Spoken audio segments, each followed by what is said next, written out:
Kaleshwaram commission అధికారులు ఇచ్చిన ఆధారాలతోనే కేసీఆర్, హరీష్, ఈటెలకు నోటీసులు అందాయన్నారు కాంగ్రెస్ ప్రచార కమిటీ చైర్మన్ మధు యాష్కి గౌడ్. ధర్నా చౌక్ లో కవితకు సన్ స్ట్రోక్ తగిలిందన్నారు యాష్కి. మొన్ననే కవిత జైలుకు వెళ్లి వచ్చారు. త్వరలోనే కేసీఆర్, హరీష్ జైలుకు వెళ్లడం ఖాయమన్నారు మధు యాష్కి గౌడ్.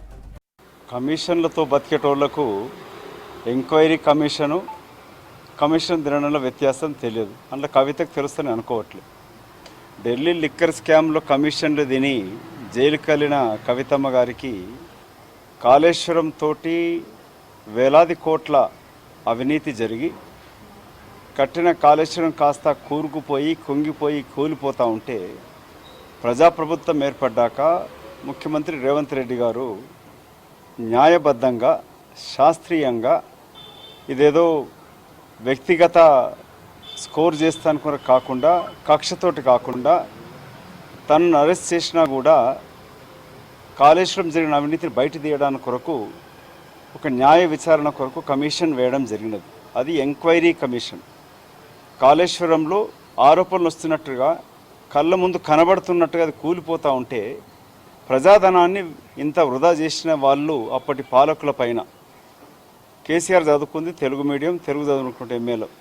ఆయన ఇంజనీరు కాదు, అసెంబ్లీ సాక్షాత్తు తనే ఇంజనీర్ అయినట్టు కాళేశ్వరం ఒక అద్భుతమైన ప్రాజెక్ట్ లాగా సృష్టించి వేలాది కోట్లు ఖర్చు పెట్టి కాంగ్రెస్ హయాంలో రాజశేఖర రెడ్డి గారు ముఖ్యమంత్రిగా ఉన్నప్పుడు ప్రాణహిత చేవెళ్ళ ప్రాజెక్టుని అతి తక్కువ ఖర్చుతోటి 34,000 కోట్లతోనే గ్రావిటీ కింద నీళ్లు తీసుకొచ్చి 10 లక్షల ఎకరాలకు పైన ప్లాన్ జరిగినప్పుడు అంతకన్నా తక్కువ ఎకరాల సాగుతోటి మేడిగడ్డను కాకుండా కాళేశ్వరం దగ్గర ప్రాజెక్టు కట్టి అవినీతికి కూరుకుపోయిందా లేదనే దాని కొరకే ఎంక్వైరీ కమిషన్ వేయడం జరిగినది.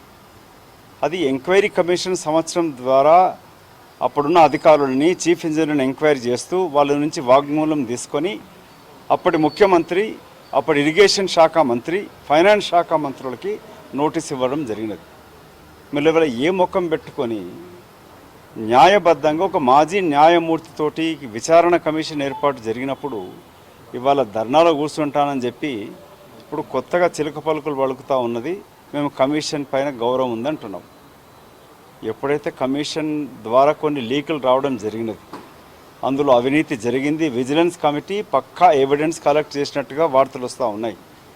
విజిలెన్స్ కమిటీ రిపోర్ట్ ఇస్తూ అప్పుడున్న అధికారుల పైన లేక అప్పటి కాంట్రాక్టర్ పైన కూడా క్రిమినల్ చర్యలు తీసుకోవాలి, దాన్ని బాగు చేసే బాధ్యత వాళ్ళదే అని చెప్పినాక కవితమ్మ గారు మాట మార్చినట్టు కనపడతా ఉన్నది. ధర్నా చౌకులో కూర్చున్నాక ఎండదెబ్బ కొట్టి కొంచెం తెలివి వచ్చినట్టుంది. సన్ స్ట్రోక్ గిట్ట కొట్టిందేమో, కొంచెం కొబ్బరి నీళ్ళు గిట్ట దాగి బాగా ఆలోచన చేసుకొని ఇప్పటికన్నా న్యాయసమ్మతంగా మాట్లాడితే న్యాయ వ్యవస్థల